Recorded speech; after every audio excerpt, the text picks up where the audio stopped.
أعوذ بالله من الشيطان الرجيم بسم الله الرحمن الرحيم الحمد لله رب العالمين الصلاة والسلام على سيد الأنبياء والمرسلين وعلى آله الطاهرين المعصومين۔ کلام امیر المومنین نہج البلاغہ سے وہ کتاب جس کے بارے میں بعض بزرگان فرماتے ہیں کہ معجون شفا بخش ہے، اس معجون شفا بخش سے ایک مرض کے علاج کی تلاش میں ہیں اور اس مرض کا نام ہے مایوسی۔ ایک وسیع موضوع ہے۔ جناب امیر المومنین علیہ السلام سب سے پہلے اس طرف متوجہ کرتے ہیں کہ مایوسی کے مضرات کیا ہوتے ہیں۔ نہج البلاغہ کے آخری حصے کلمات کثار کے نمبر 108 میں اگر آپ دیکھیں، امام فرماتے ہیں وَإِن مَلَكَهُ الْيَأْسُ قَتَلَهُ الْأَسَفُ، اگر کوئی شخص نا امیدی اس پر چھا جاتی ہے تو یہ نا امیدی اور حسرت و اندوہ اس کی جان لے لیتی ہے۔ یہاں اس فرمان میں نمبر 108 میں جناب امیر علیہ السلام نے مایوسی کے نقصانات کی طرف متوجہ کیا ہے۔ یعنی انسان بعض اوقات اس حد تک چلا جاتا ہے کہ اس کی سوچ، اس کی فکر، اس کا عقل اس کا ساتھ دینا چھوڑ جاتا ہے۔ پھر چھوٹی سی چیز بھی اسے اتنا پریشان کر دیتی ہے کہ گویا زندگی اس کی اختتام پذیر ہو گئی ہے۔ سب سے پہلے متوجہ رہیے، اس تیز رفتار زمانے میں، اس چمکتی ہوئی روشنی میں جس کو ہم ترقی یافتہ زمانہ کہتے ہیں، اس میں اگر آپ دیکھیں تو مایوسی لوگوں کو کتنے پریشان کیے ہوئے ہے۔ اس کی بہت ساری وجوہ ہیں۔ ایک مایوسی کی وجہ یہ ہے کہ ہم دوسروں کے ساتھ اپنے آپ کو کمپیئر کرتے ہیں، تقابل کرتے ہیں۔ وہ یہ کر رہا ہے، میں کیوں نہیں کر رہا؟ وہ یہ کر سکتا ہے، میں یہ کیوں نہیں کر سکتا؟ اس کے پاس یہ ہے، میرے پاس کیوں نہیں ہے؟ یہ تقابل کرنا حقیقت میں دوسروں کو دیکھنا، یہ کوئی زندگی نہیں ہے، اور یہ مایوسی کا سب سے بڑا سبب ہے۔ آپ اپنے آپ کو دیکھیے، آپ کیا کر سکتے ہیں، کیا کر رہے ہیں۔ آپ جو کر سکتے ہیں اور نہیں کر رہے تو اس کو کرنا شروع کیجئے، آپ بھی بہت سو سے بہتر ہو جائیں گے۔ آپ جو ہیں اسی کے ساتھ زندہ رہنا سیکھیے، جو ہیں وہی رہیں۔ ہم جو ہیں، اب انسان کہے کہ میں پرندے کی طرح دو پروں کے ساتھ پرواز کرنا چاہتا ہوں، تو یہ کوئی پرواز اس کے بس کی بات نہیں ہے۔ لہٰذا آپ مایوس ہونے سے بچنے کے لیے دوسروں سے تقابل نہ کریں۔ لہٰذا اگر مایوس ہوں گے اور ایسی چھوٹی چھوٹی چیزوں کی وجہ سے مایوس ہوں گے تو پھر نقصان یہ ہوگا کہ آپ اپنی فکروں کو قتل کر دیں گے امام کے فرمان کے مطابق۔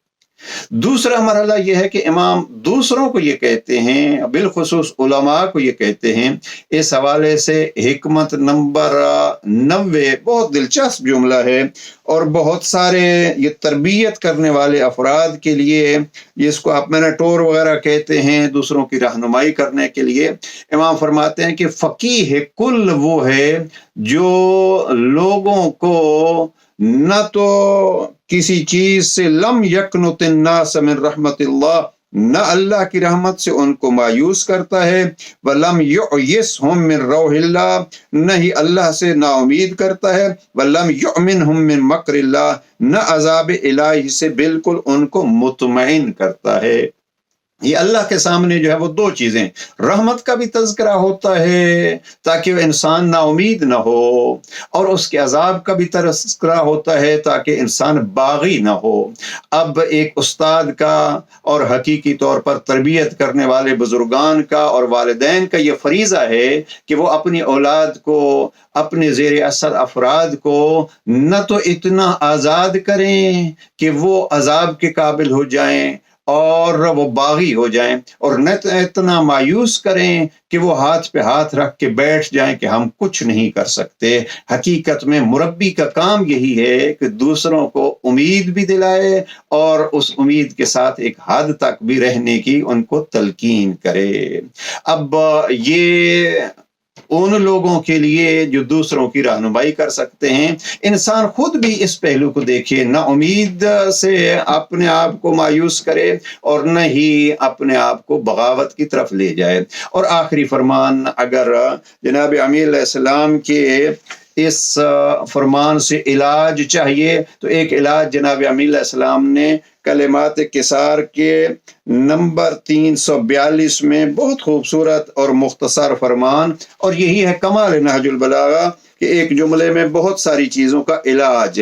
آپ دیکھیے امام فرماتے ہیں الغنى الاکبر الیأس عما فی اید الناس، سب سے بڑی دولت مندی یہ ہے کہ جو دوسروں کے ہاتھ میں ہے اس سے خود کو مایوس کر لیجئے، لیکن اللہ نے آپ کو جو دیا ہے، آپ کے پاس جو طاقت ہے، اس پہ اکتفا کیجئے، اس کو استعمال کیجئے، اس کے ذریعے سے اپنی ضرورتوں کو پورا کیجئے۔ اگر انسان دوسروں کے ہاتھوں کی طرف دیکھنا، دوسروں سے امیدیں کرے گا تو اپنے آپ سے نا امید ہوگا۔ نہیں، دوسروں سے امید مت کیجئے، لیکن اپنی ذات پر امید کو مت چھوڑیے۔ اللہ نے آپ کو ہاتھ پاؤں دیے ہیں، آنکھیں دیے ہیں، اللہ سبحانہ وتعالیٰ نے آپ کو سوچ اور فکر دی ہے، اللہ کی ذات نے آپ کو زبان دی ہے، ان کو استعمال کیجئے اور اپنی بہتری کے لیے ان سے کام لیجئے۔ تو اگر آپ دوسروں کی طرف دیکھتے رہیں گے تو یہ ایک موت ہوگی، اور اگر آپ وہ دوسروں کے ہاتھوں کی طرف دیکھنا چھوڑ کے خود کو میدان میں لائیں گے تو آپ میں ہمت پیدا ہوگی، اور پھر آپ سب سے بڑے دولت مند ہو جائیں گے۔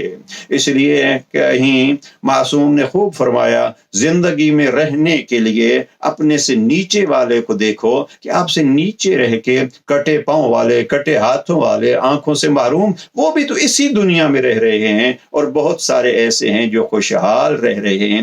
ایک بڑا خوبصورت جملہ ڈیل کارنیگی نے اپنی کسی کتاب میں کہا کہ لکڑیوں کے سہارے پہ بغیر پاؤں کے رینگتا ہوا ایک شخص جب ٹریفک لائٹ پہ ایک پریشان شخص کو دیکھتا ہے تو موسم کی طرف اشارہ کر کے کہتا ہے کتنا اچھا موسم ہے۔ وہ جو مایوسی کی صورت میں اپنا شہر چھوڑنے جا رہا تھا، اس نے جب اس کو دیکھا کہ یہ لکڑیوں کے سہارے پہ چل رہا ہے، پاؤں اس کے ہے نہیں، اس کو بھی موسم کی خوبصورتی نظر آ رہی ہے، میرے پاس تو سب کچھ ہے، میں کیوں مایوس ہوں؟ تو وہیں سے پلٹا اور پھر اس کی زندگی بھی پلٹ گئی۔ آئیے جناب امیر المومنین کو ذریعہ بنائیں اور ان نسخوں کو لے کے اپنی زندگی میں مایوسی نہیں بلکہ امیدیں اور دوسروں کی بھی امیدوں کا ذریعہ بنیں۔ والسلام علیکم ورحمۃ اللہ وبرکاتہ۔